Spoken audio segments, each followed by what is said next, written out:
Yeah, we hate everything. Not everything. Hey, welcome to an slightly earlier edition of the Film Threat Livecast. Today on the show, Netflix buys Warner Brothers. That's happening. Wow, never thought I'd see that happen. Plus, tons of reviews, Fackham Hall, Five Nights at Freddy's 2, and much more. Plus, the CCA, that's Critics' Choice Association, the nominations are being announced live. We will watch it at 9 a.m. Pacific time, 12 p.m. Eastern time, or wherever your time zone is. So it's a big show. So let's go. Let's start the show. I really want to start the show.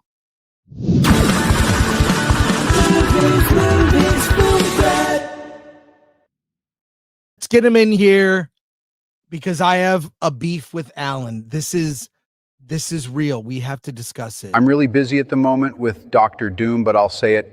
Alan. We got to launch right in. Because Alan, we got to launch right in. Okay, do it. I saw this on social media. You were very honest and discussed Simu Liu, your relationship with Simu. Oh, hey. And then this shows up. I'd like you to read this. Was this on? Was I this haven't on even seen this. This is awesome. Was this on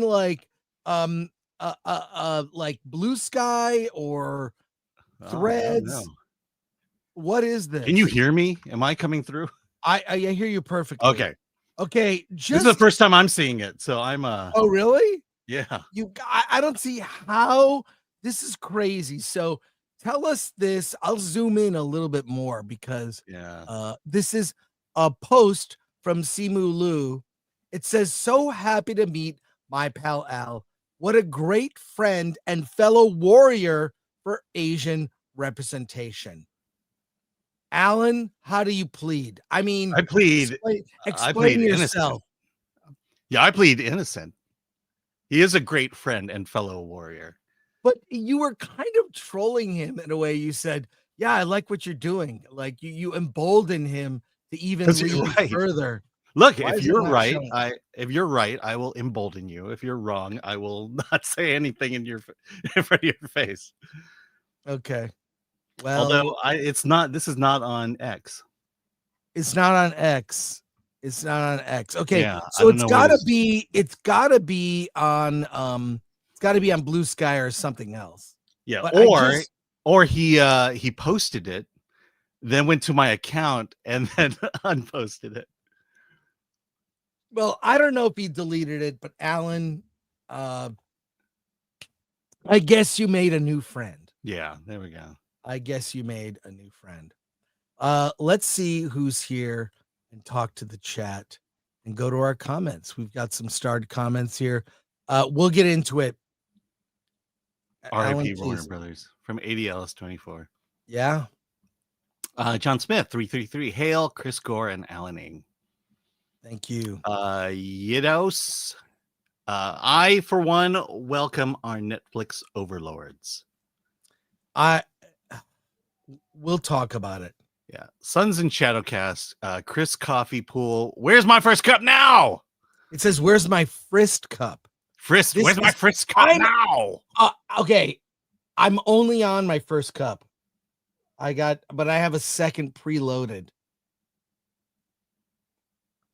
So we'll get into it. Okay. A couple more here. Yes. Christopher Ortiz. Simu's gathering up all the Asians to save his face. Oh. It's like he's getting the Asian Infinity Stones. Yeah. That's kind of what it is. And you're one of the stones. Mm-hmm. You're the brain stone. Yeah, I'm thinking I don't know where you got that. It couldn't. That's definitely his X account. Okay. Oh, yeah, I think someone gave you a fake image. Well, I don't know. You look. We have not confirmed if it's fake, so let's just assume. Well, it's not on his feed, so it's fake. Okay, Nick XH8 or Nick X Hate. Alan confirmed for Shang-Chi 2. Oh, there you go. Andrew Cram, 60.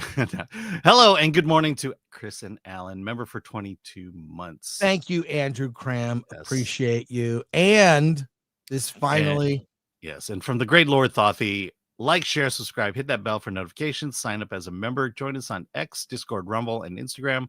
Buy our merch, shop.filmthreat.com. And I'm very proud. I am wearing our Award This little jacket. It says the Oscars can suck it on the back, and it says Award This here. You can see, and I have a Film Threat mug. That's our Versus logo. So get those at shop.filmthreat.com, including the Papyrus, which just launched in time for Avatar. I'm very excited. About it. So there you go. And there's a weird thing now I don't know if you noticed in the banners on StreamYard, you can set them to a timer. It literally makes no sense. It makes no sense. Yeah. So just be aware of that.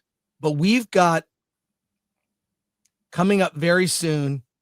It's the Critics' Choice Awards nominations. They will be announced in 8 minutes. We will watch it live here on the channel and we will react. Yes.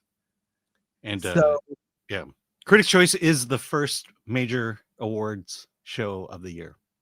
It's the first one. It's January 4th this year. I believe it airs on, we'll figure it. It's like USA Network or something. Chelsea Handler is the host. Yeah. And she hosts the show, and she was really good last year. She was really good. Hey, give me a moment, Alan. Okay. Yeah, I mean, she's done it twice now. I think I agree. I think she's done a good job. I will say that we probably had a chance to get Nikki Glaser, but didn't do it. But she's political, but she doesn't get political in the. Let me tell you a story about Chelsea Handler that will probably make you like her. Because I don't know, a lot of her comedy I find to be cringe.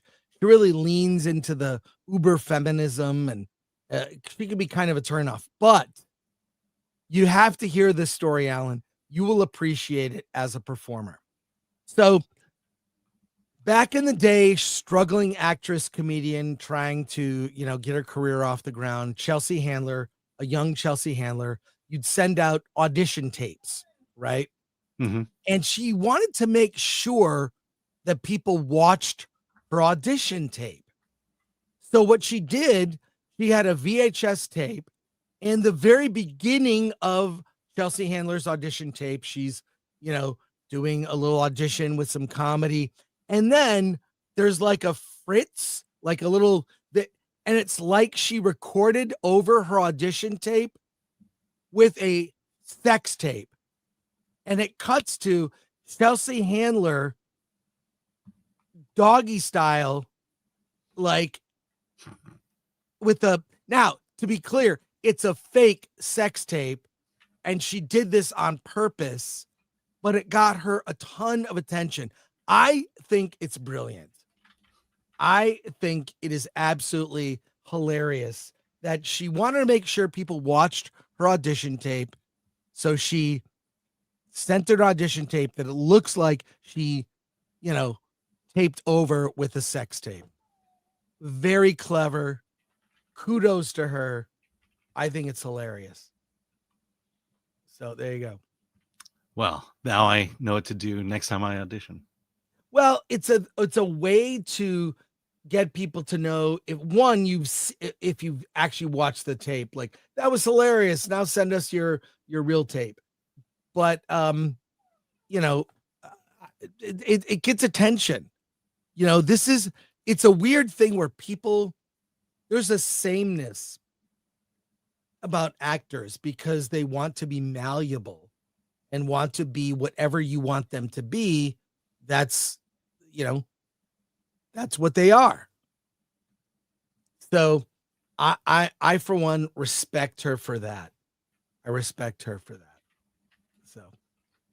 So, okay, as we wait for these, Alan, I want to know, what are your predictions? And What are I'm my going to go predictions, or who some, did I vote for? well, you can tell us, who did you vote for? Or what is my prediction? Either one. Let's hear Either it. one. And I'll show you some of my predictions. Or these are the Okay. ones I want, and I realize I screwed up. Yeah. I mean, I could show you mine. All right, show me mine. I'll right. show you. I'll show you. Show me yours. I'll show you mine. Okay. So yeah, here's mine. Yeah, I'm using Evernote.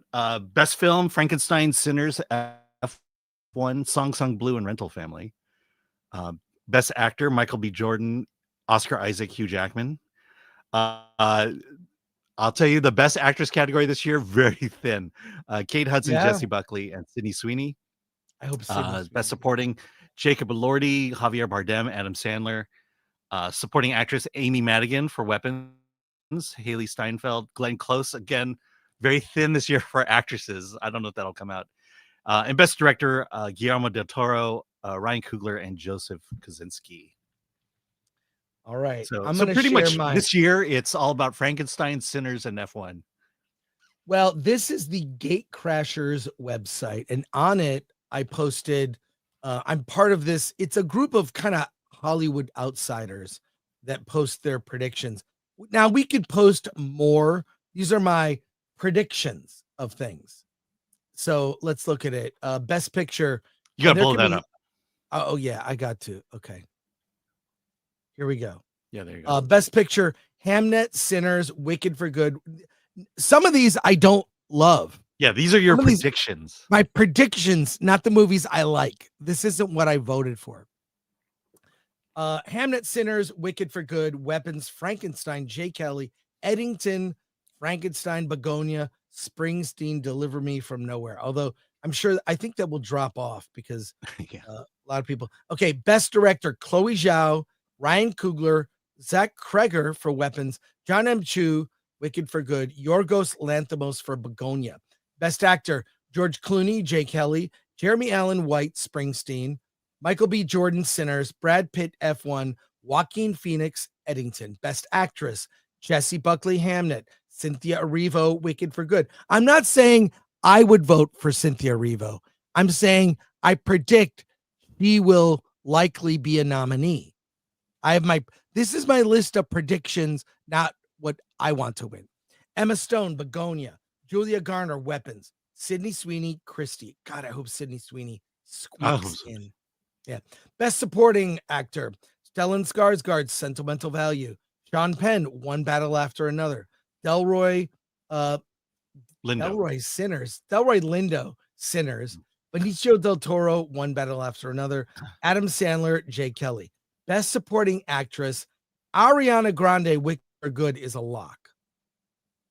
I don't know why they put her forth for best supporting. Makes no sense. Amy Madigan, Weapons, Emily Blunt, The Smashing Machine, Mia Goth, Frankenstein, and Mia Goth, Frankenstein. You loved her that much. Well, it's a pull-down menu, and I think I screwed up. Best original screenplay: Sinners, Weapons, J. Kelly, F1, Eddington. Adapted screenplay: Hamnet, Wicked for Good, Frankenstein, Begonia, Springsteen, Deliver Me from Nowhere. I can't believe Wicked for Good is going to get this much. Well, much love. we'll get to it. It's about to start. But I want to say the CCAs are important because nearly every year, the nominations for Oscars are nearly identical to the nominees that are selected from the CCA. So voting in the CCA has a huge influence on the Oscars. So you've got the CCA, which is the 4th of January. Of days later, like literally like a week later, is the Golden Globes, which we will do a watch party for the Golden Globes. There you go. We could do a rewatch party for the CCA Awards and make fun of ourselves. That sounds good. Or we could just get clips and make fun of ourselves. But it's become now. The Golden Globes had huge controversy, where It Oh, someone seemed says, I think they're. Can you check that you're actually live and not behind? okay. I'll check. I'll Yeah, you're refresh. behind. Yeah. I'm behind. Okay. Let's go. Let's go. And okay, wait, we'll back up. We'll back up. Audio. Here we go, Alan. Right. Come close to the screen and listen. The nominees. The nominees are...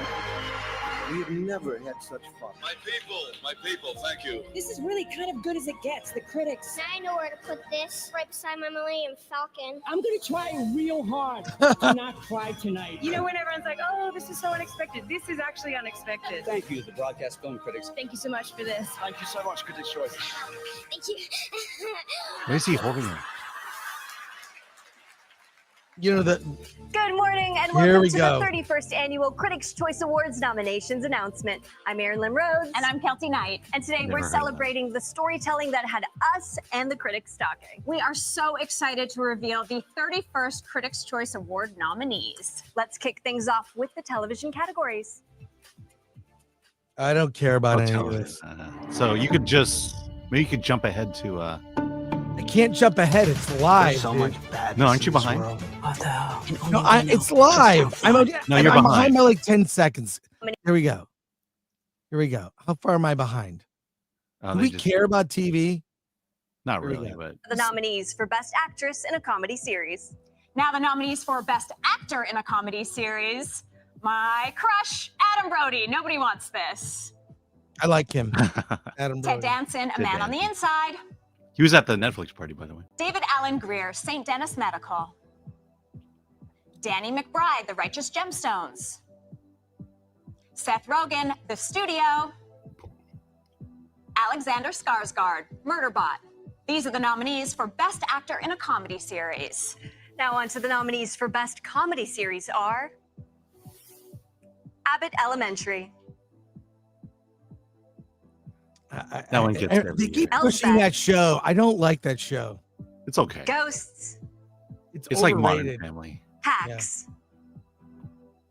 Nobody wants this. What I love is the seriousness. with Only which Murders they in the do this. Building, The Righteous Gemstones, Yeah, but for them, and they're. The Studio.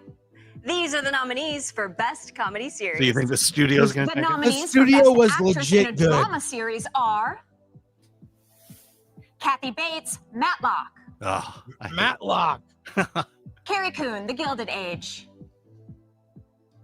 Britt Lauer, Severance. Bella Ramsey, The Last of Us.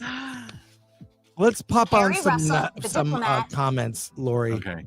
Let's just Ray pop Seymour, on and off. Pluribus. These are the nominees for Best Actress in a Drama Series. Now the nominees for Best Actor in a Drama Series. Sterling K. Brown, Paradise. I like Sterling.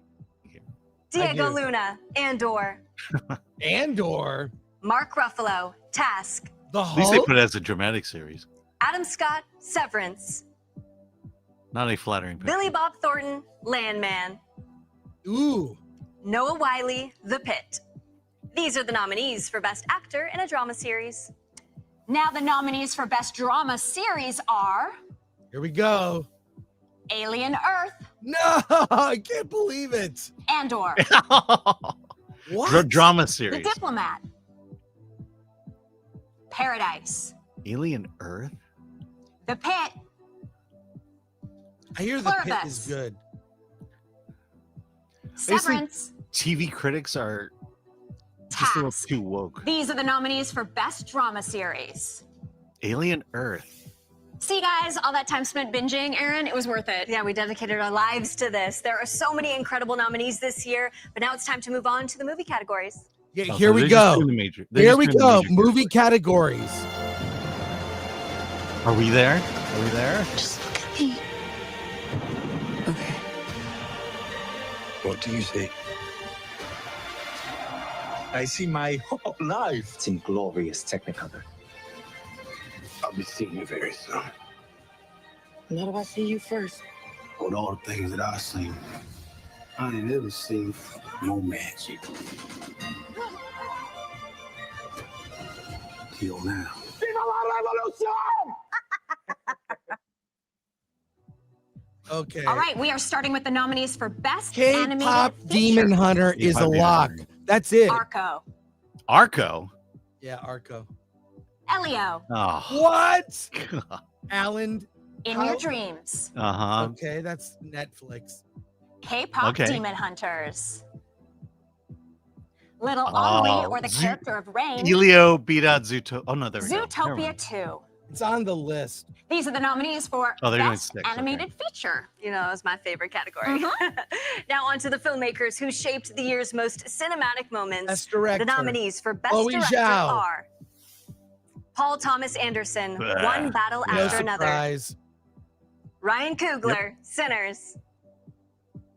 Guillermo del Toro, Frankenstein. Josh Safdie, Marty Supreme. Joachim Trier, Sentimental Value. Chloe Zhao, Hamnet. Yeah, I knew Chloe Zhao. These are the nominees for Best Director. What? The nominees for Best Supporting Actress So 2 are out of my 3 are on there. Elle Fanning, Sentimental Value. Ariana Grande, Wicked for That's Good. that means she's gonna That's be a at the lot. awards. Inga Ipsdottir Lalea, Sentimental Value. Amy Madigan, Weapons.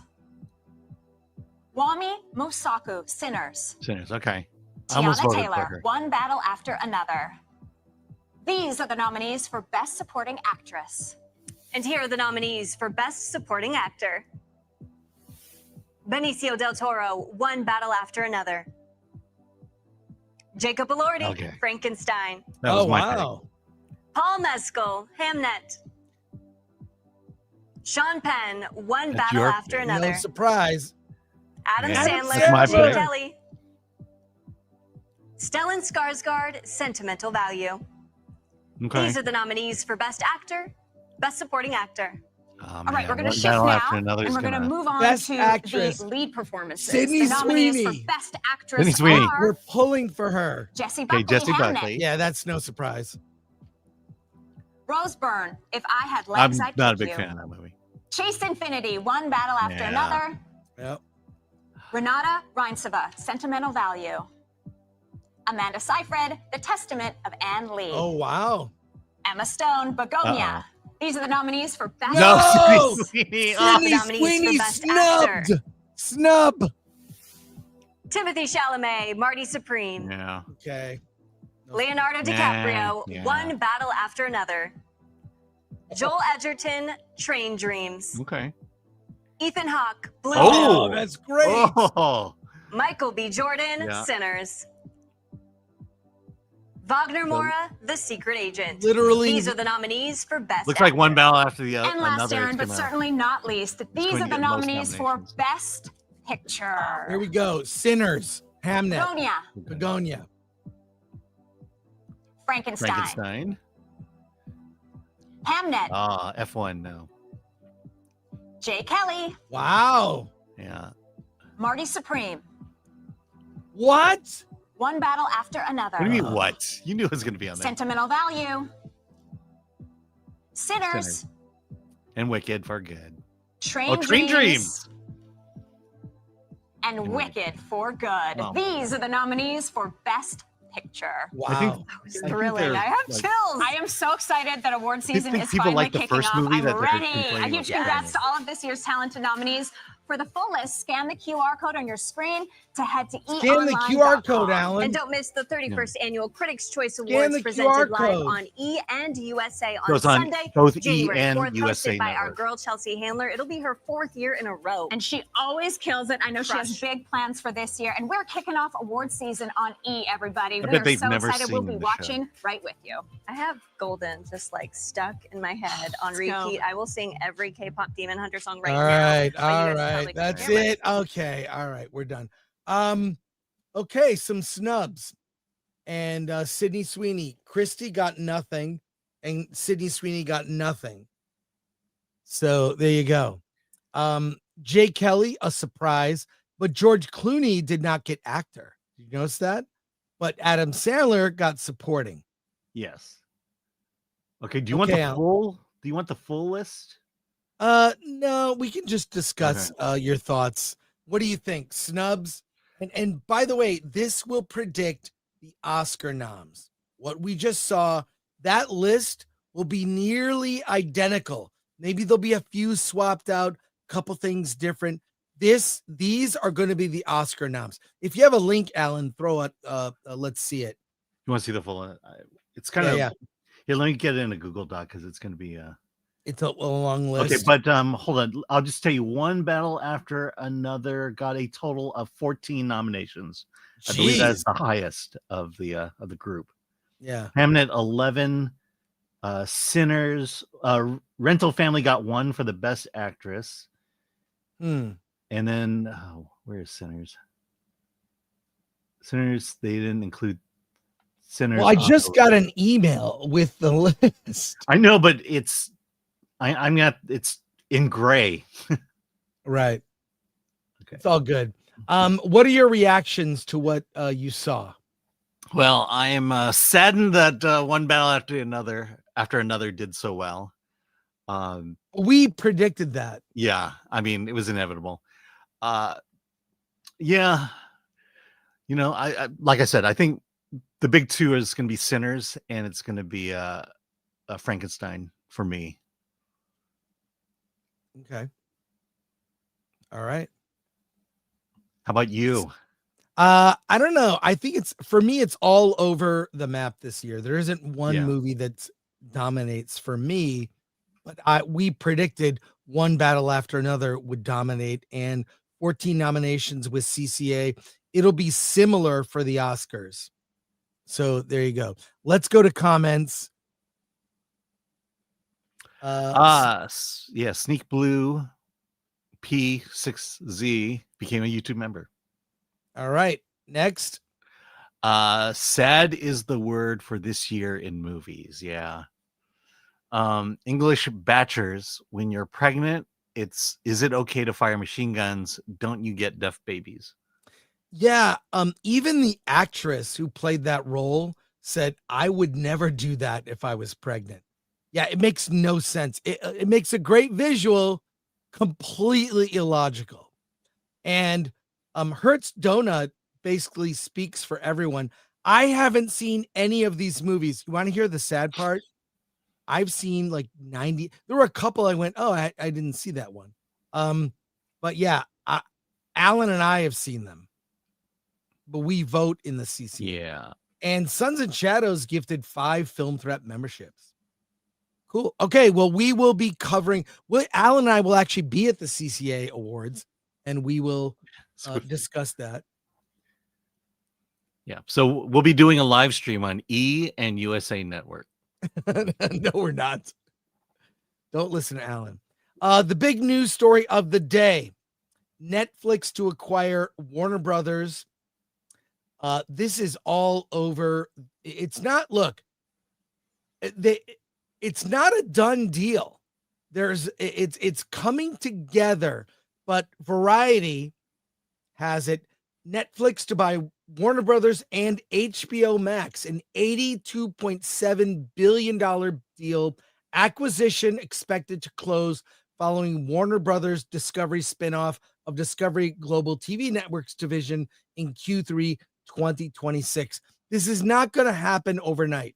Alan, you do have notes for this story. Yeah, I do. Let's hear what else we can discuss here about this. It's kind of crazy. Okay, so Netflix and Warner Brothers Discovery officially announced a blockbuster agreement under which Netflix will acquire Warner Brothers, including its film and TV studio, HBO and HBO Max. A move described as one that will dramatically reshape the entertainment business. The deal carries a total enterprise value of $82.7 billion, following a heated bidding war against Paramount, Skydance, and Comcast. Netflix co-CEO Ted Sarandos acknowledges industry surprise, saying, I know some of you are surprised we are making this acquisition. We have historically been builders than buyers. Netflix states that it plans to maintain Warner Brothers' current operations and build on its strengths, including theatrical releases, while also keeping HBO Max as a separate service for now. The company highlights the value to subscribers by adding the deep film and TV libraries and HBO Max programming. Netflix members will have even more high-quality titles from which to choose. Netflix expects 2 to 3 billion in annual cost savings by year 3, and says the deal will become accretive to earning by year 2. The acquisition, unanimously approved by both company boards, is expected to close in 12 to 18 months, pending regulatory review, WBD shareholder approval, and a previously announced spin-off of Discovery Global in 2026. The company frames the merger as a union of innovation and built-in class streaming with a century-long legacy of world-class storytelling, bringing together franchises from The Wizard of Oz and Game of Thrones to Bridgerton and Stranger Things. Strandos calls the merger a creative milestone. By combining Warner Brothers' incredible library with our culture-defining titles, we will be able to entertain the world even better. Co-CEO Greg Peters echoes that this, saying Netflix global reach can introduce a broader audience to the world Warner Brothers creates and strengthen the industry. Zaslav also praises the deal, saying combining two of the greatest storytelling companies and ensure audiences will continue enjoying the world's most resonant stories for generations to come. His future role remains unspecified, along with James Gunn. But the acquisition immediately sparks concerns over antitrust and future of theatrical distribution. Representative Daryl Issa here in California warns that Netflix could currently wields unequaled market power, and the Netflix acknowledges it must pay $5.8 billion breakup fee if regulators block the deal. So, okay. Hollywood labor groups also voiced alarm, while an anonymous coalition of top producers sent letters to Congress arguing Netflix could destroy the theatrical film marketplace by reducing theatrical windows and effectively hold a noose around theatrical marketplace. The letter cites Sarando's previous stance: driving folks to theaters is not our business.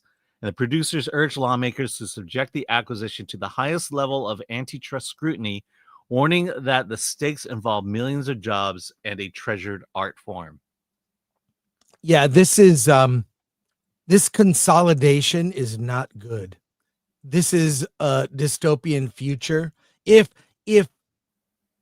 we heard some words that, hey, this is we are now, Netflix is now in the theatrical business, and this is why now we're not just buying WB for the library.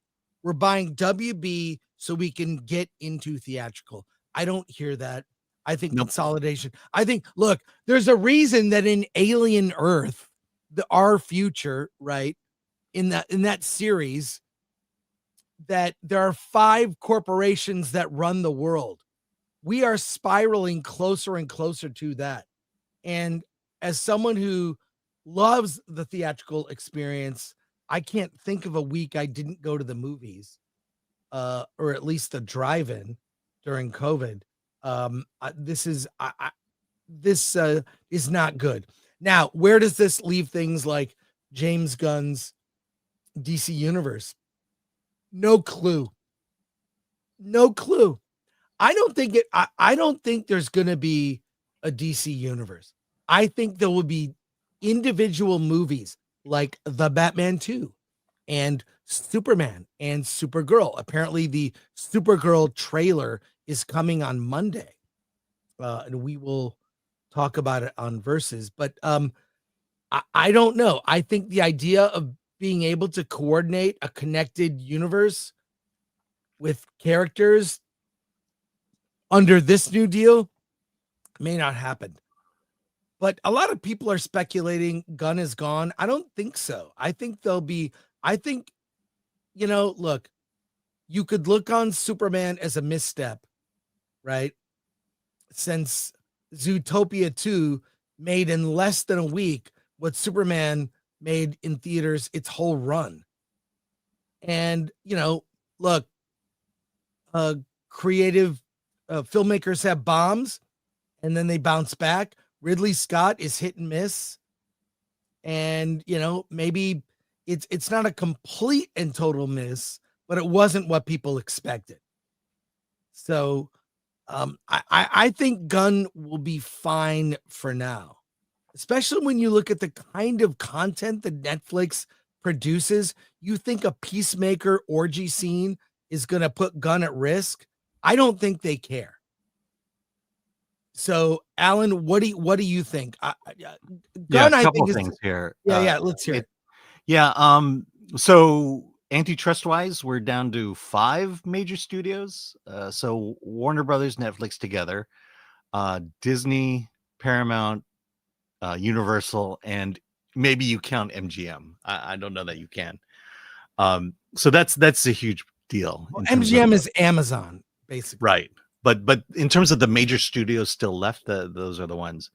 I think this is it feels like that this deal is more about the Warner Brother assets than it is about Warner Brothers' future. Because knowing Netflix's policy, HBO is done. It just doesn't make sense to have Netflix streaming and HBO unless they're trying to put Netflix now on cable. But even the cable model is going away. So we're seeing contraction. That's what I'm saying there. I think going back to the antitrust, I think this is going to be a harder deal to push through the regulators, the FCC, than the Skydance Paramount merger, because this is a huge market you're grabbing here. And then the obvious is theatrical. This is not a positive news item for theaters. They say they're going to keep doing theatrical, but they say it now. How much longer really is it going to be? I think regarding the DC universe, they're in a better spot than when Discovery purchased Warner Brothers, because they had a catalog of films that hadn't been released yet, and now they're doing it. For all intent and purpose, there's 3 movies that they're buying into: the next Superman, Supergirl, and then the Batman. So at least they can burn those off pretty quick. And whether they keep James Gunn or not, they could reboot once again. So I think this is a surprise to me. I never thought Netflix would be the winner in this one. And I wary at best. Negative is most likely. I think it's bad for theatrical, Mhm. and I think it's up in the air for Gunn, but I don't think he's instantly out. I don't think Zack Snyder's gonna swoop in, but there might be a Zack Snyder DC project. I think that what will happen is James Gunn's power and Peter Safran will be dramatically reduced. They're gonna be there, just they're not gonna have the power they used to have, because there are other players involved. And there's, by the way, there's the Netflix culture. And I'll say this, as just a consumer, the streaming services I pay for, I like HBO Max. There's a lot on it I like, and I like Netflix. Those are the ones I've consistently paid for. Almost every other streaming service, like Peacock, Paramount Plus, Disney, Hulu, I'll sub and unsub. The only ones I've kept are these 2. Do they merge into one thing? Is HBO just a category on Hulu, or like Hulu and Disney and all that? It's like another slide. I'm on Netflix. I scroll over and there's HBO. Like, is that how it's going to be? Just a vertical on there, like another category. Like, it's going to be very complicated. So I don't know. Yeah, I mean, to that point, I don't think so. I don't think Netflix is going to run 2 streaming services. I think they're going to fold everything into Netflix. And then the question of the DC universe, Netflix doesn't do, the DC is a business unit at Warner Brothers, meaning it's kind of a separate business that they fund money into and run like a separate business. That is not the Netflix model. And so I think you're going to see I don't think they're going to put a lot of time and energy and a capital into maintaining the DC studios at the level it is currently. Well, we shall see. And this is just the beginning, because this is not going to be overnight. going to take a couple years for this all to happen. Well, they're saying 12 to 18 months. Yeah, and there will be announcements about how this integration, but get ready for layoffs. Layoffs? Yeah, that's right, layoffs. Well, HBO for one. There'll be a lot of layoffs, and there'll be pieces of this deal that will be it's complicated, but someone clearly has a plan, and we'll see how it all plays out. Yeah, you know what wasn't in the press release here? CNN. What's going to happen to CNN? CNN is probably going to be spun off, and if CNN has to survive on its own, it's done. It's done. Yeah. It's done. Because they're selling off basically Discovery Global. So what was the Discovery Channel, Food Network, HGTV, all those channels, they're going to be a separate company apart from this deal. Let's go to comments. Here we go. Alan, if you would, and I have to do something. So you sure. go through the comments. Sons and Shadowcast. If Netflix deal goes through, RIP physical media, MFers. Let's see. Here we go. The 1A train for 10. Tinfoil hat time. Susan Rice is on the board of Netflix. Since they already have a relationship with Netflix, this deal is about the Obamas and their control over pop culture. Although I believe, isn't Mark Miller part of Netflix? No, I don't think he's part of the board. Let's see. Here we go. The stud comic for 5. This is a positive. Even Dutch East India Company failed. Forest fires clear for new growth. Yeah. Right here. Yeah, we got to start unstarring these things. The stud comic for 5. CNN will be fine. It'll be funded by the CIA before and after. Oh my God. Yeah, which pathetic, CIA? but probably true. Dark CIA or sorry. Let me see. Uncle Jimmy Jam, member for 7 months. I understand the business world. The fact money talks, but this acquisition is bullshit. I don't care what Netflix says. They want theaters dead. This will make that happen faster. Yeah. Sadly. But at best, they don't care about theaters. At worst, I don't think they're actively trying to destroy theaters, but they're not part of the business plan. Right. Let's go through some more of your comments. We have a lot of news stories and reviews. It's an unusual show today. Thank you for your patience with Alan. Okay, so hot it for play. Let me guess, Netflix will cost $99 next year. There will be a price increase. Yeah. Because no one's going to pay for HBO and Netflix. Aaron Charman, so the next Batman will be black, disabled, gay woman. In the Razor works. burn. You crazy kids out there better buy up all the Warner Brothers physical media before Netflix makes everything digital only.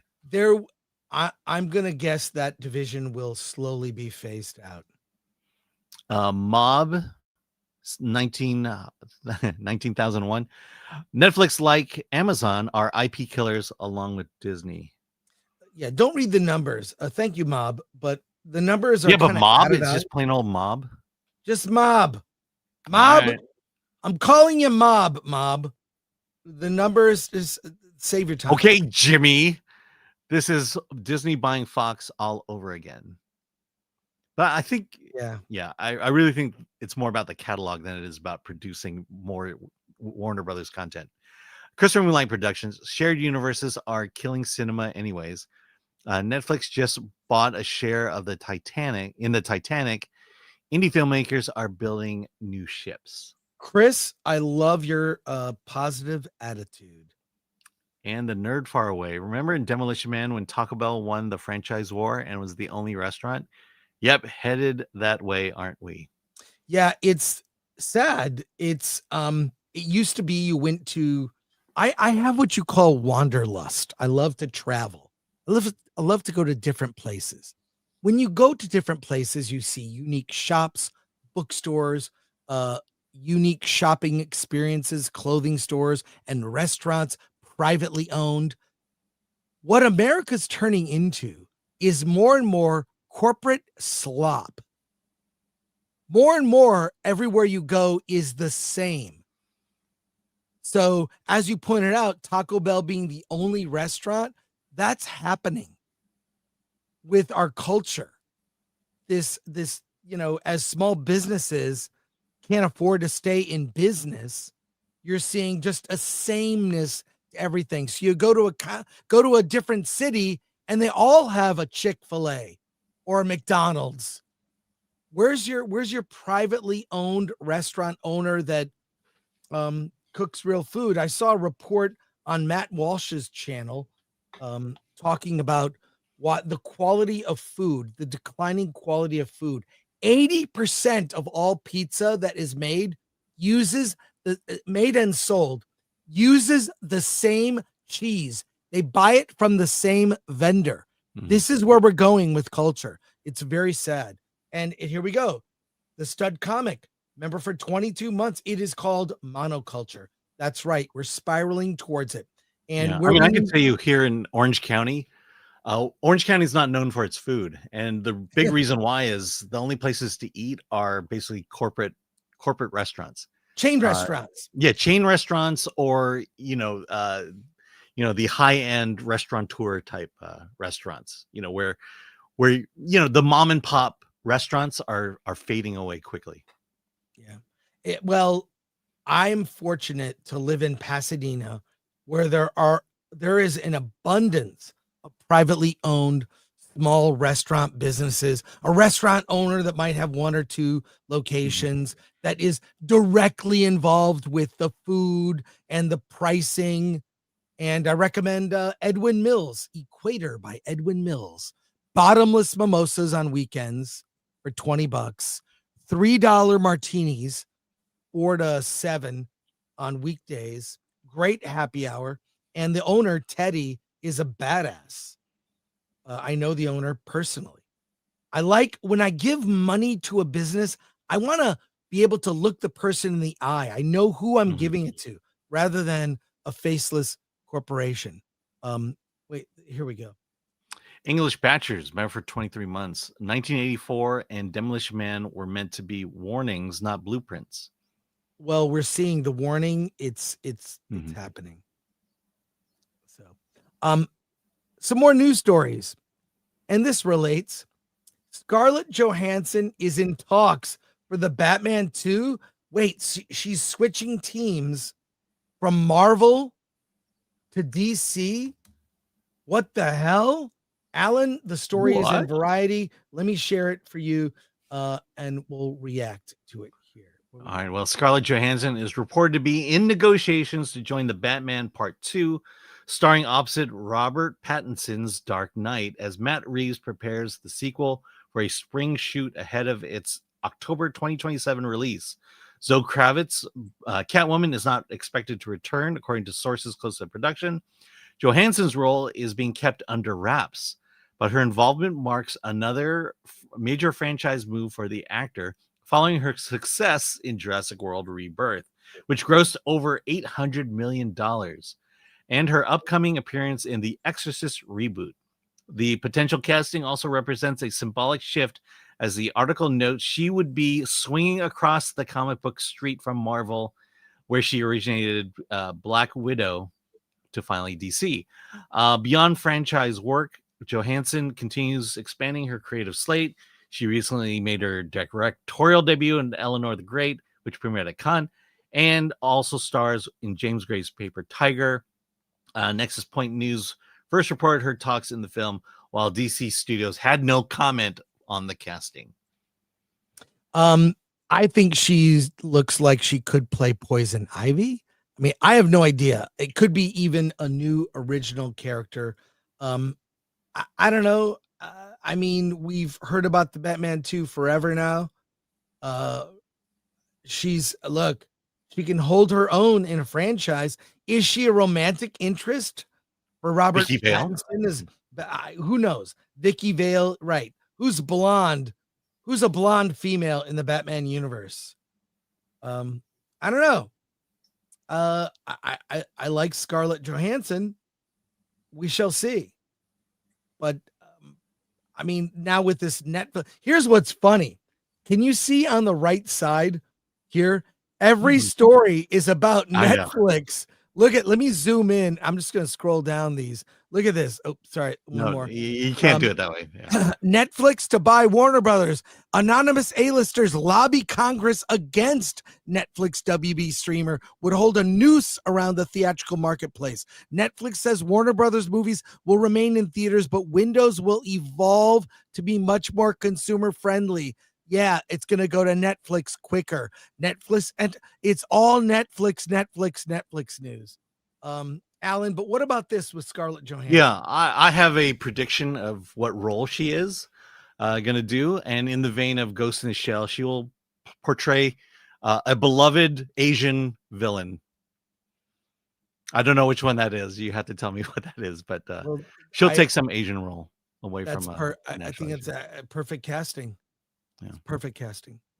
Hey, Starfleet Academy is transporting to streaming in January.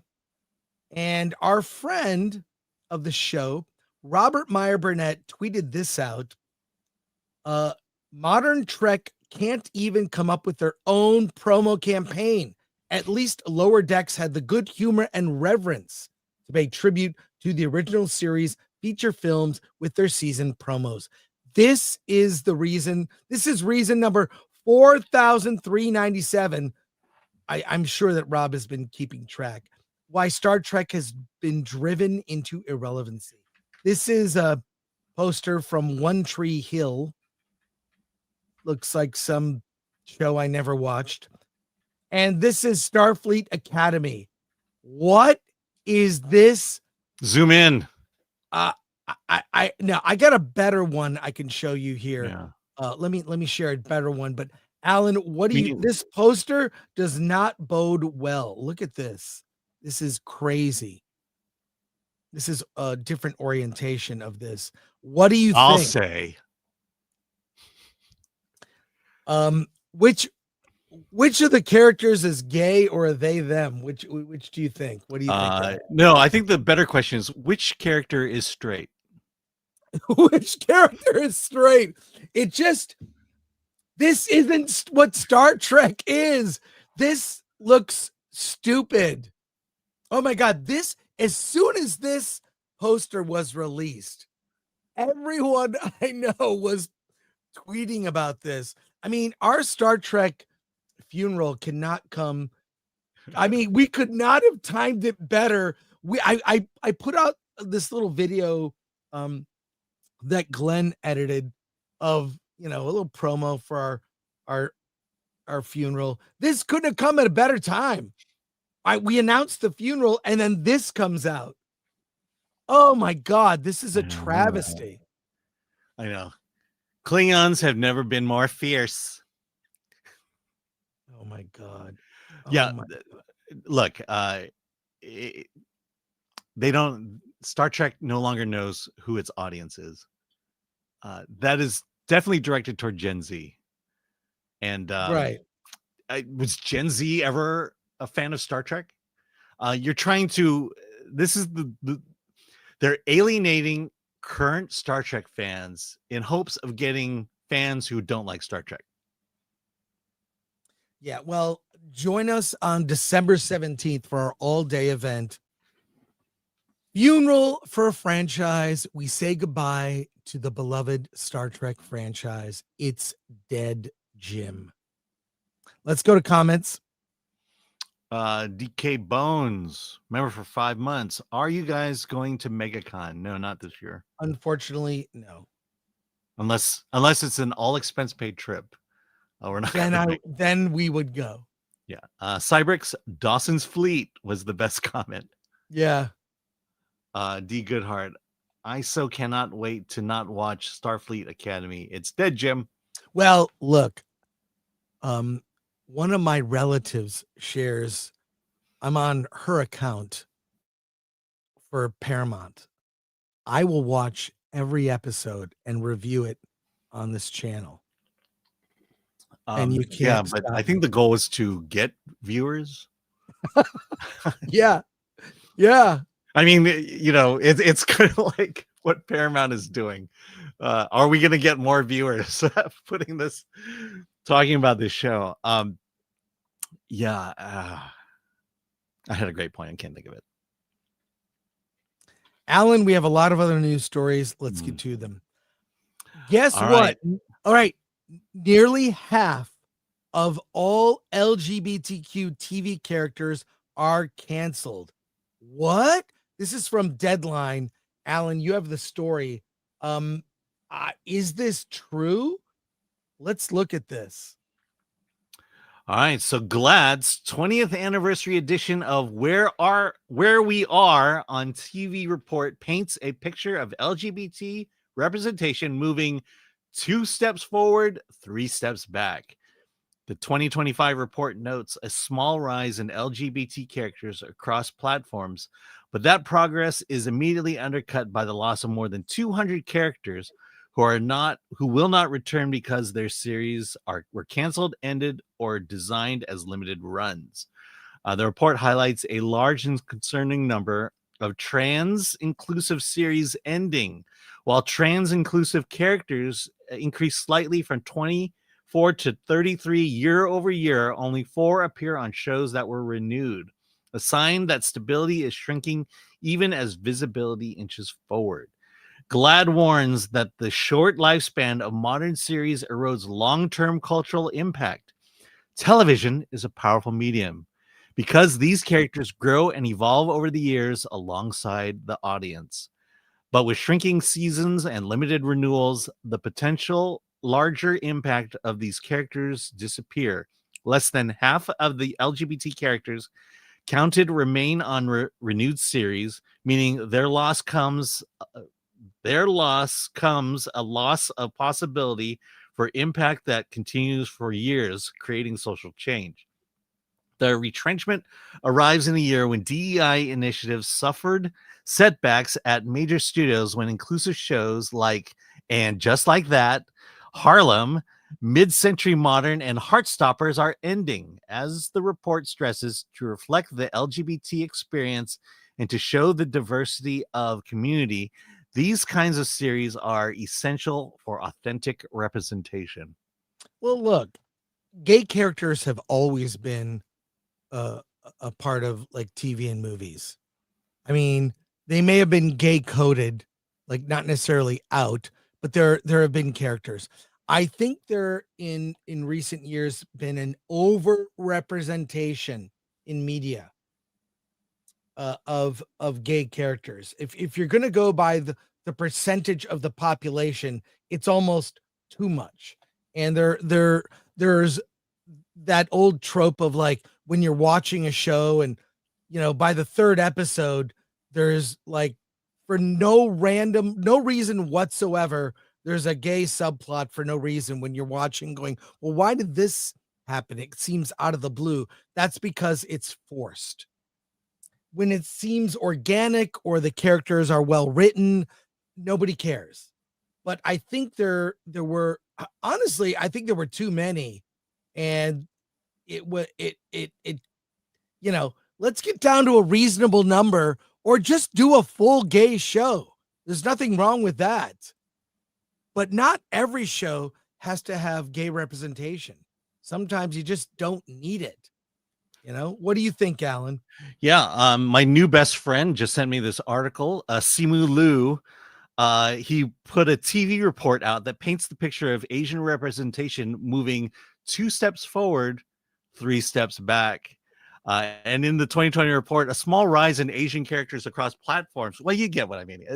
This is why I don't care about this stuff, because right. You're looking at your own personal people group, and you're just kind of counting numbers, checking boxes, and it's just this story just goes on and on. And the other thing is what they don't take into account is the fact that production across the board is contracting, which means not only are there fewer gay and lesbian characters, but there are fewer Black characters, Latino characters, Asian characters, and white characters across the board. But Alan, gays are most affected. but there is a contraction. There are fewer Mhm. shows in production. We've been talking about Yeah. this for a year, where fewer shows and movies are being made. Right. Fewer So- shows in production means fewer people hired to do shows. Right. So I this mean- is just the marketplace, but they're touting this like it's against the gays. It's like the whole industry. How Mhm. about there are I don't know. Could you do an article there are fewer whites in shows? Yeah. Oh, how about this? Maybe. 100% of all TV shows being produced have gay characters in them. Right. I would I- say that could be that could be accurate. I know. Look, okay, let's not be hyperbolic. 90% of current television shows have gay characters in it. Well, this Compared to a lot lower for Asian characters. This is a perversion of the data and not looking at it only from one lens and not looking at what's happening in the industry, which is far fewer things are being made. There was a streaming gold rush, and that's over. And the strikes didn't help. And the marketplace, the dwindling audiences have not helped. So this is just a natural course of the market. Yeah, I mean, I would look, say- I'm looking at this article, and I they're would- proving one my last- point. Hold on, I'm looking at Sorry, this sorry, article. Alan. They're proving my point. It's they're not saying there are fewer shows with gay characters in it. They're just saying that when you cancel or not renew a show, it reduces the number of gay characters. I mean, it's the math. The math is mathing here. Yeah, it's a dumb way to look at this problem, rather than it's always a glass half empty. Mhm. That's my beef with when these kinds of bitchy complaining reports. It's never like, look at the strides we've made, look Oh, at yeah. like we've reached like nobody cares if there's, especially if a gay character is well written. There was a trans character in the TV show Billions. I forget the name of the character. Was a great character who was just Yeah. also kind of partially autistic, but really good with numbers. And But happened it was to a be trans. groundbreaking role, and it was a role that Right. made sense for that show. Right, exactly. So, rather than looking at the positives, it's always looking at the glass half empty, and it's never enough. Never enough. Let's go to comments. By the way, not trans; it was non-binary. Yes. Oh, that's right. Okay. D. Goodhart. We read this one. Okay. Hosa Taco for 199. So Film Threat will become Stream Threat. Yeah, We should get that name right away. we're getting to there. Let's see. The 1A Train. If they got canceled, that means the gays didn't support the show by, actually watching the show. Exactly. That's the other thing. Yes, that's exactly right. Look at the gay representation in Disney cartoons and the gays not showing up for it. Lee Kindler, sexual orientation is a character trait, not a character. Yep. English Batchers. If you like old school action, Banshee was awesome. Job was how to do a diverse character. He was such a cool character. Yeah, thank you, English. I just remember boobs being in the first episode. Portland, 50% of a standard Film Threat show on screen talent are Asians. That's right. We have representation on Mhm. Film Threat. Unless we have a guest, then that number drops drastically. Toxic Walls NA. Now is the time to invest in Disney Sparkle. I say just do it. Look, let the marketplace decide. Make Disney Sparkle a gay brand, gay cartoons, gay kids programming, gay dramas. Just do a gay. All I can say is this: there are gay streaming services. Guess what? They're not very successful. By the way, Logo follows me on Twitter. For Psycho Magnus, hey, glad you can watch Starfleet Academy. Yeah. Yeah. Marco CCS, make a decent show like Will and Grace. People will watch it. It's all about story. Yeah, that was Will and Grace because the characters were likable. The being gay was not what they try to do is the sexual orientation is what is the only attribute of that character. Well, they were all white. That's true. Hey, Hey, I'm really proud of my hometown because Alan, the city of Detroit erected a RoboCop statue. This is from the Detroit Free Press Twitter account. Attention citizens, RoboCop is officially on patrol.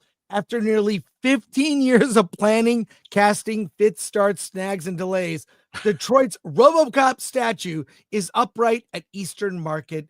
Here it is. That looks great. 15 years in the making. We've seen a lot of really crap statues get erected in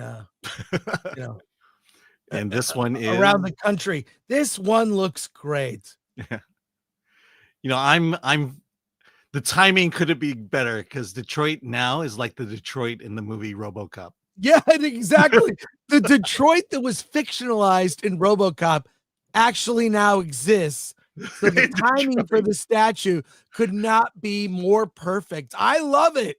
I, for one, love it. I'm going to go visit it next time I go back home.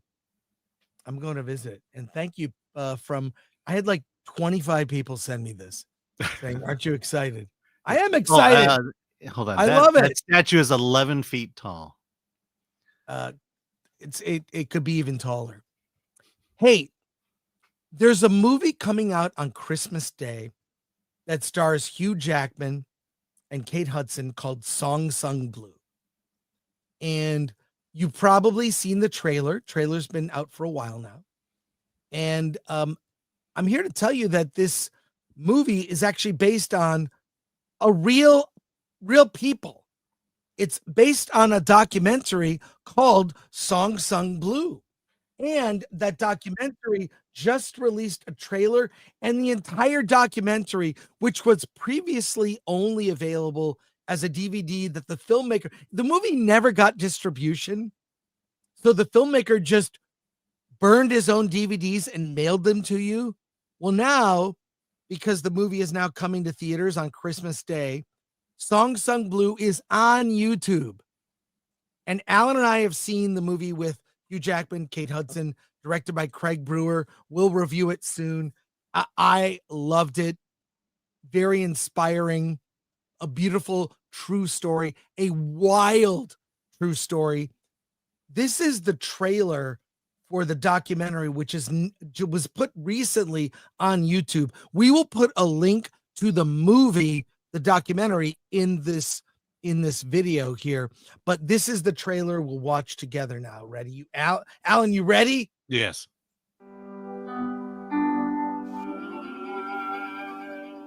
Neil. 95.7 WRIT. We're live, of course, tonight. Neil Diamond. To meet your idol. That's something different in this life. This is where I got the idea of wearing a leather jacket.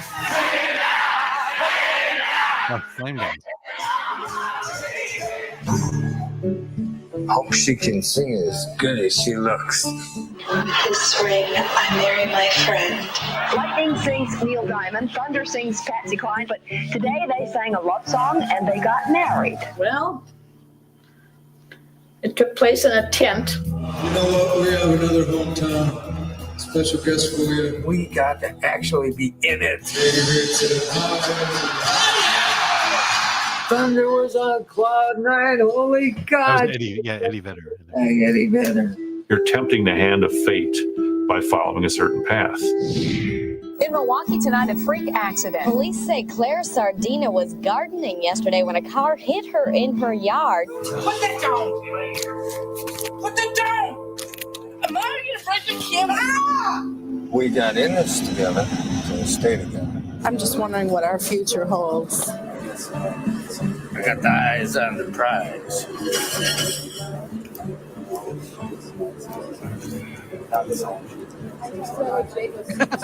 and the goals.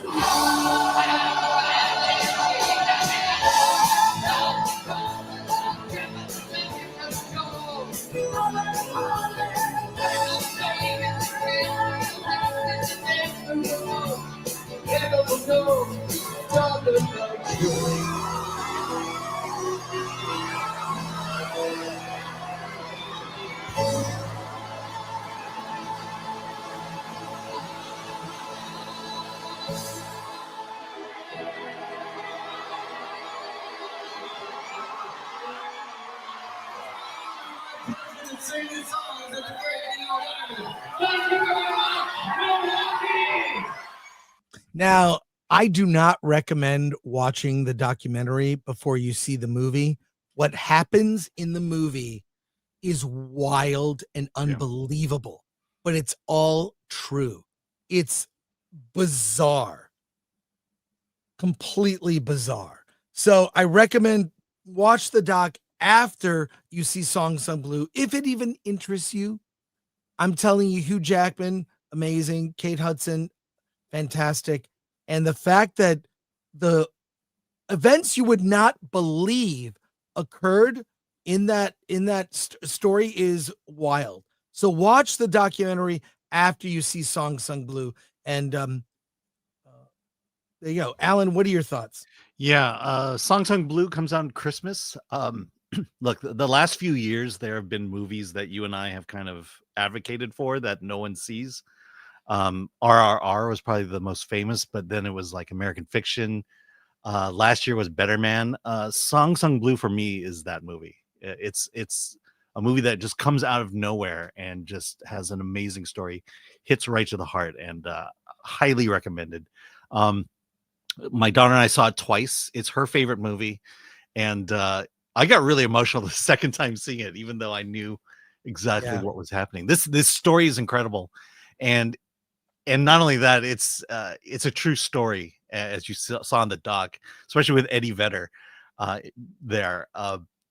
It's the normal people, amazing things happening to normal people, and these are the great stories that America tells and America has to offer. Yeah, and I'm not even a Neil Diamond fan, but those songs are iconic. I mean, they're iconic, and when you hear them, some of them you get chills. Mm-hmm. So again, I don't want to ruin anything, but strong recommend for both the feature with Hugh Jackman and the documentary. But please do not watch the documentary. Watch it to get the full real story after you see the movie. Fill in the gaps. But I mean, one thing in the movie shows why people love Neil Diamond. Quite a bit. Let's go to comments, and then we have movies to review today, Alan. Yes. Chicken Wing 91 for $4.99. I have to physically remove myself from the room playing Sweet Caroline before the bum, but this looks good. You got it. Chicken Wing, Yeah. Chicken Wing 91. Go see it. Yeah, if there's a Christmas movie to take the family to, it's Song Sung Blue. You'll be like, we can't agree on this. Do we want Avatar for 3.5 hours? No, go see Song Sung Blue. That's recommendation. Marty Supreme, kind of depressing. Yeah, Robot Trout. I'm in Milwaukee, and Hugh Jackman was here for 2 days for the premiere.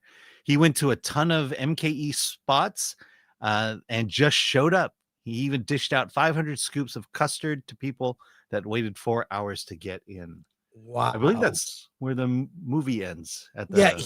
By the way, Hugh Jackman, nicest guy on the planet.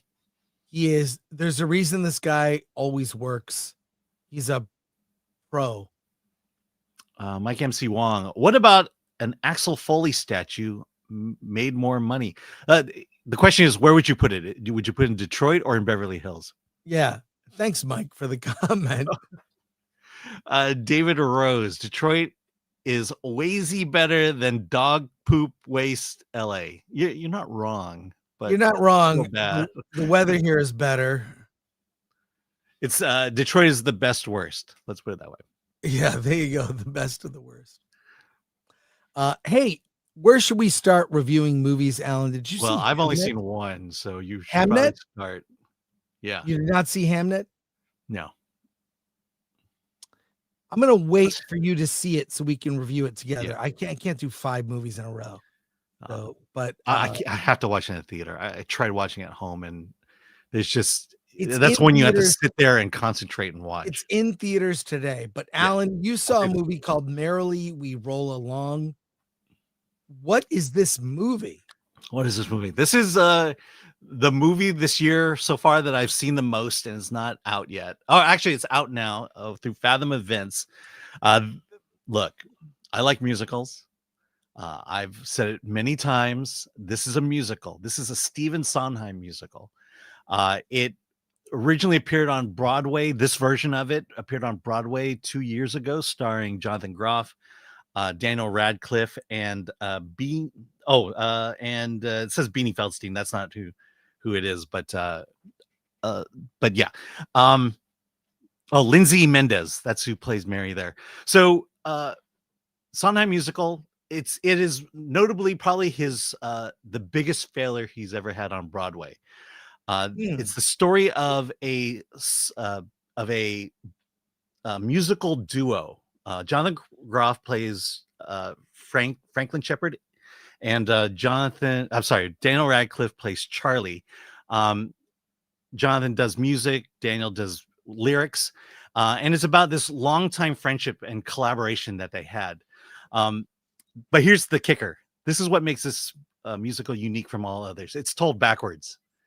So the movie starts with the breakup of the ending of the friendship between Mary and Mary and Franklin. The scene before that takes place a couple months before, where you see the breakup of Charlie and Franklin. And then it just moves backwards. And the thread of it is Franklin's, the way he dealt with fame.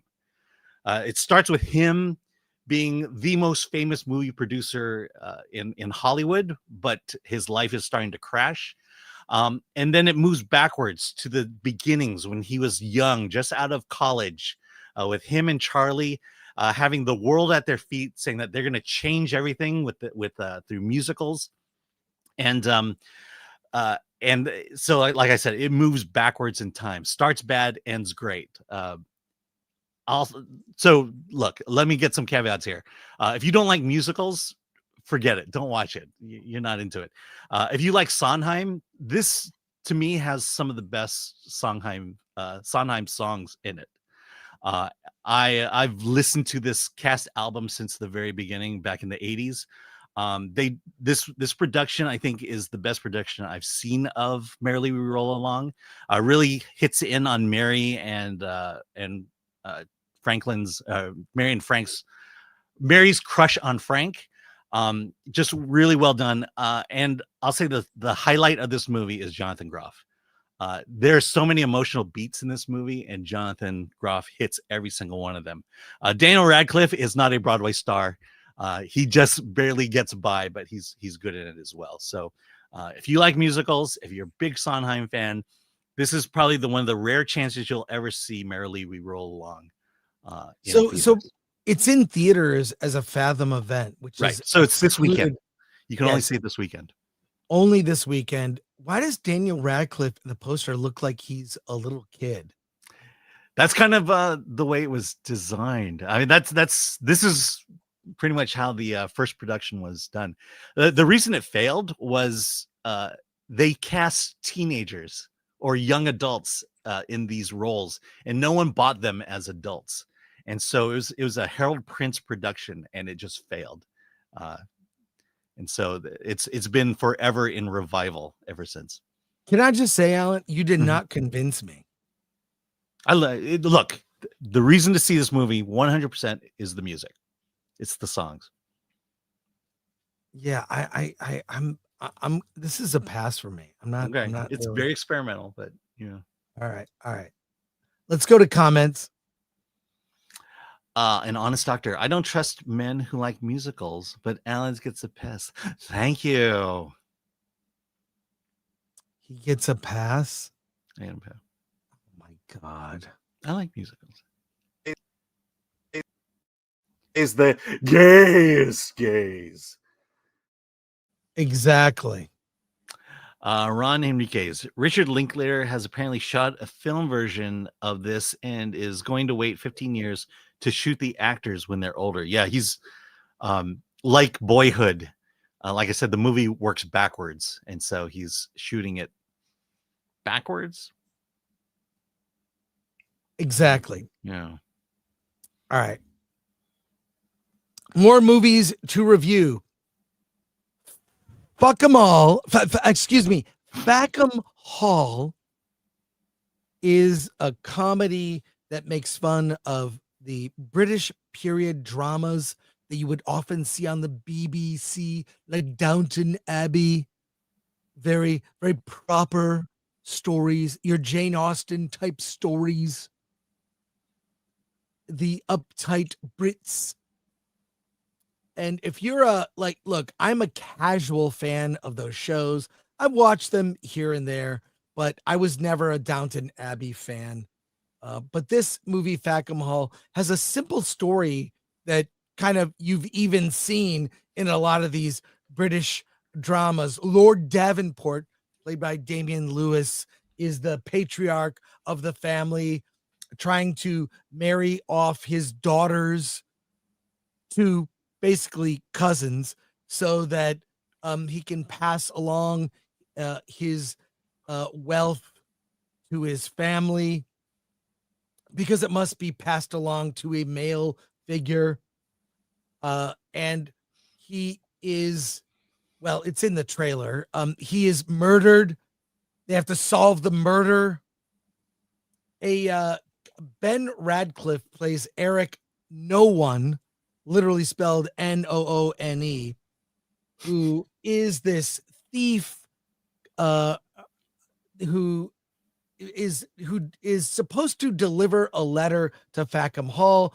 When he goes there, forgets about the letter and just gets hired as a servant, who actually falls for Rose Davenport.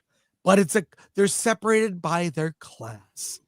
It's all the sort of drama you've seen many times before in these types of dramas, except with poop, fart jokes, tons of sexual innuendo, jokes that are layered. Like, there'll be a sign in the background that is utterly ridiculous.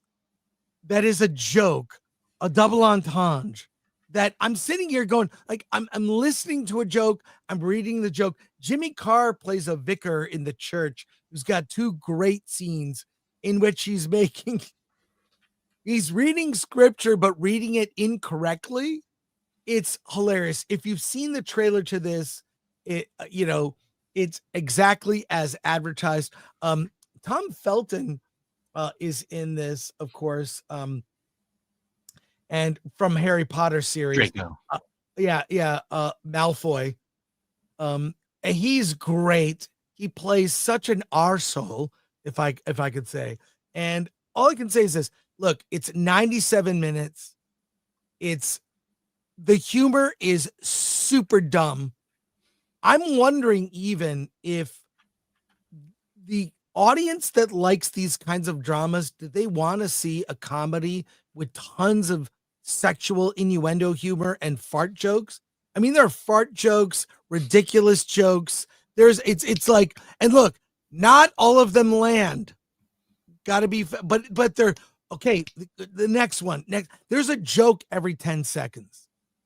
And a story that is lifted right out of one of these types of BBC very proper series. One of the best jokes. Oh my God. I can't ruin it. It's so good, but it takes place in the early 1900s. There's a joke about the war. They keep doing these flashbacks to like World War I that are it's great. So look, worth seeing in a theater. My judge of a good comedy is it funny? And this is very funny about a type of movie or a type of show or genre you wouldn't think would get the ridiculous Naked Gun style treatment. So strong recommend for Fackham Hall. It's very fun, great cameos and layered jokes.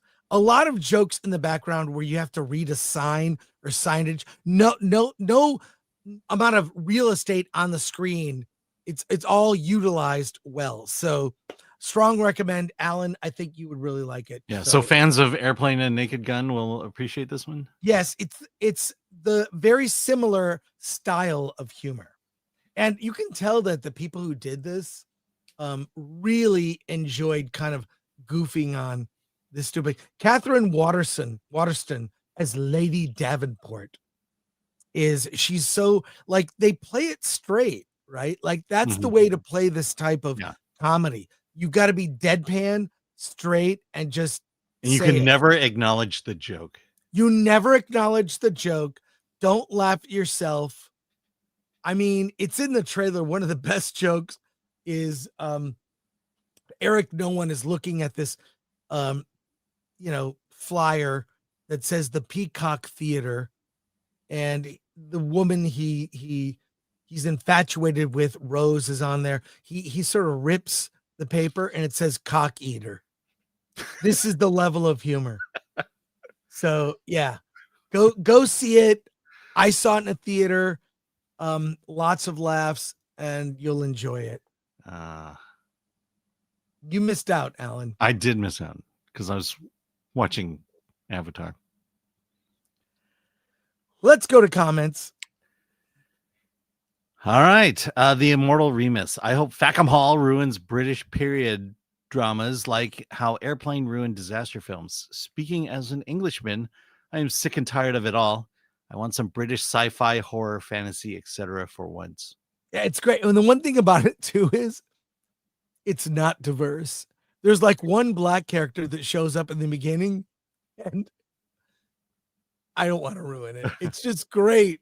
It's great. I will say I do like me some Jimmy Carr. I've been watching a lot of him lately on YouTube. AD Ellis 24, the facking review we've been waiting for. Well, thank you. Thank you for that. Alan, have you seen any other movies? No. All right. Let's get to the main event. Five Nights at Freddy's 2.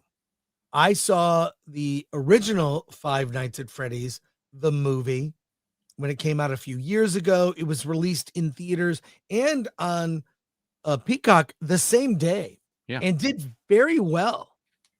It's a simple story of like a Chuck E. Cheese type restaurant for kids that is closed down, could be haunted.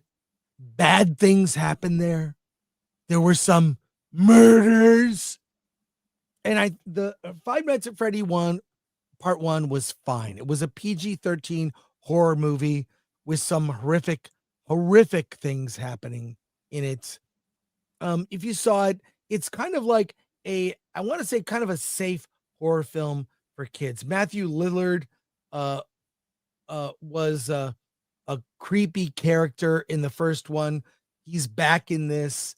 The cast, same cast, is back for part 2. Josh Hutcherson plays Mike Schitt.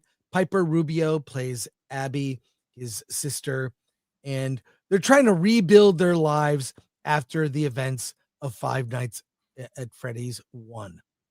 Well, Five Nights at Freddy's 2 takes place, same characters, but there's a different venue.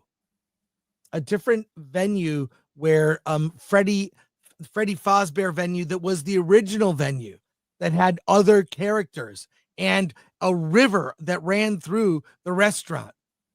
And some horrible murders took place there. That place was ultimately shuttered. And this just leans in completely into ridiculousness. The automatronic robots are murder bots, basically. No explanation as to how they function. There's some code that must be entered to allow them to leave the premises, so they're not cordoned off in a perimeter in the restaurant. And Mike Schmidt somehow enters the code, so now the murder bots are leaving and terrorizing the city. I sat there thinking this utterly is ridiculous.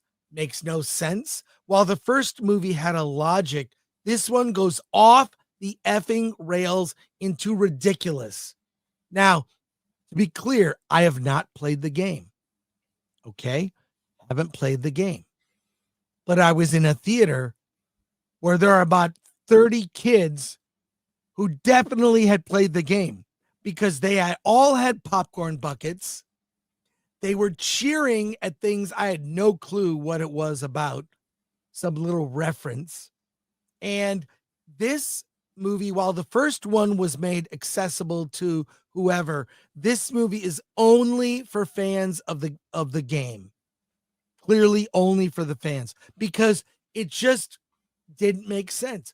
Why are they being controlled? What's going on?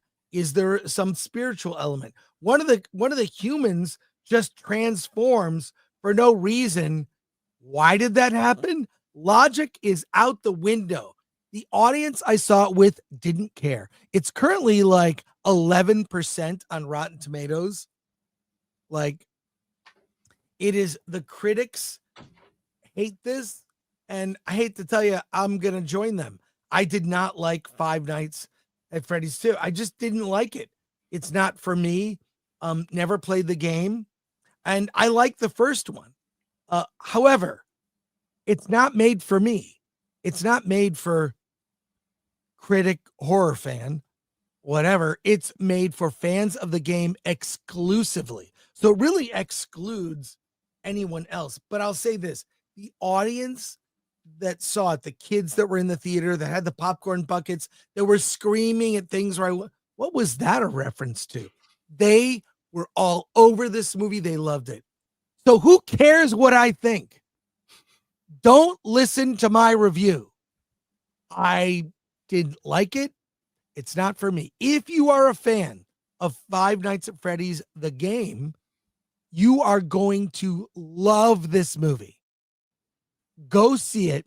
And I overheard these kids, they wouldn't leave. They were in a group they were just like, and they were saying 10 out of 10, 10 out of 10. They all loved it.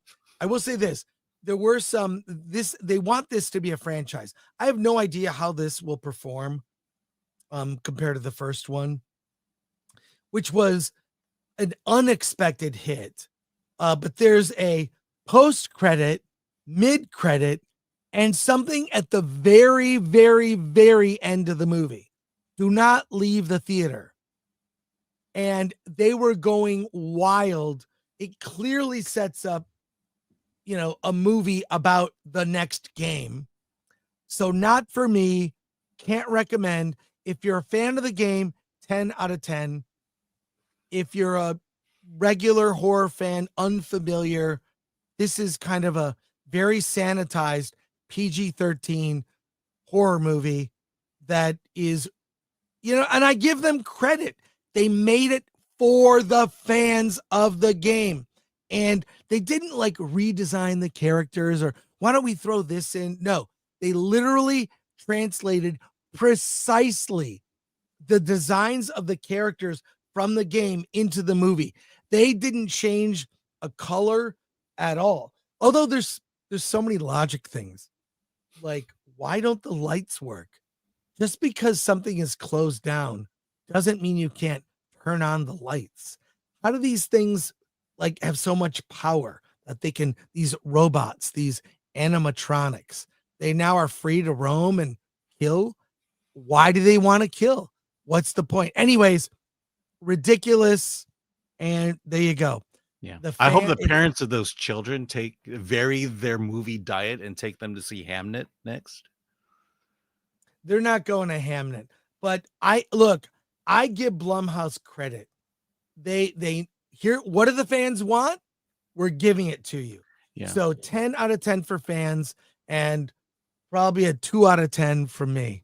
I can tell you that this movie is not just about the game, but it's also about the community, the FNAF community. Right. Because I know my daughter at the first one, apparently there are FNAF YouTubers who appear. Yeah, no, there are YouTubers that have, like, who played the game that have cameos because people screamed at like the guy who pulled up the taxi driver. They were all screaming about that. So look, my review doesn't matter. If you're a fan of the game, go see it. You'll love it. Let's go to comments. Okay. Uncle Remus 74. Alan, you could have watched Fackham Hall 2.5 times for one watch of Avatar Fire and Ass. Yeah. Does Fackham Hall have Asians in it? 0. Okay. On par. English Patches. My kid is 22 now, and I remember him and his mates squealing like girls when they played this game, man. Hey, I got to tell you, if you search on the internet, there's a video of me playing FNAF with my daughter many years ago. Well, and we scream like little girls in it. It's all about jump scares. That's Yeah. the whole thing is jump scares, and that's what the movie is.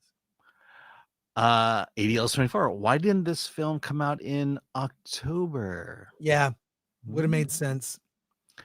FNAF is the Mike MC1. FNAF is the worst film this week. Can't believe they're trying to go part 3. Much worse than the first. Exactly, Mike. You echo my sentiments. Yeah. Texifier. I saw FNAF 2 last night. Stay home and watch Willy's Wonderland instead. You're welcome. Yeah, we loved Willy's Wonderland. We did a watch party with them.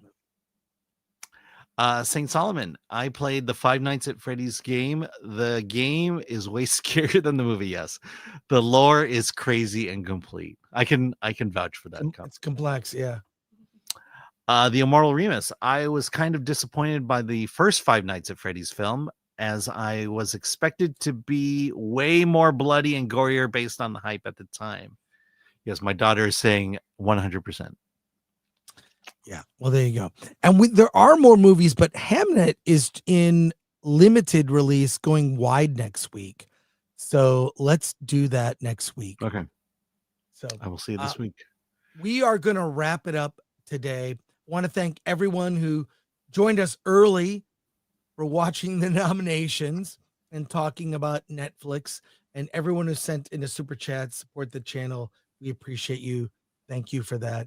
Want to say thanks to our mods, Lord Thothy. Is it Lord Thoth or Lord Thothy now? Let me know. And MK Solid, everyone who commented, participated. Thank you so much. Thank you to Atomic Lori, Glenuccio, and Alan with his new best friend. I can't believe this happened. I cannot believe that this is real. You gotta, do you follow Simu Liu? I do follow Simu Liu. He Does doesn't he follow me. you back? No. Well, I'm pretty sure, this is probably on Threads or Blue Sky. No, because my @ sign is different on those. And Sean, who gifted 5 Film Threat memberships. By the way, check out our members only videos. A ton of new videos, including Miley Cyrus Q&A that Alan's uploading today. I will post that. It's taking forever. Take it. It's okay. We'll get it uploaded. Thank you for that. And we will be back Monday with Versus.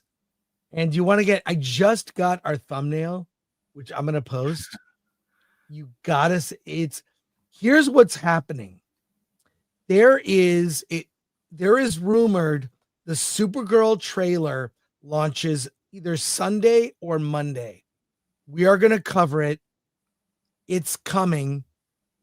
Supergirl, we will discuss on Versus Monday. Going to be a lot of fun. So there we go. Also, there's a lot of crazy rumors out there, but I'll just say this. A lot of the big movies that are coming out next year, you'll see trailers debut in December because the box office will be big, especially with Avatar, no matter what I think of it. So there you go. There you go. Alan, what are you doing this weekend? We're doing a Disney event tonight. And then I'm not sure what the rest of the weekend holds. Well, I'm seeing a lot of movies. That's it. See you on Versus Monday.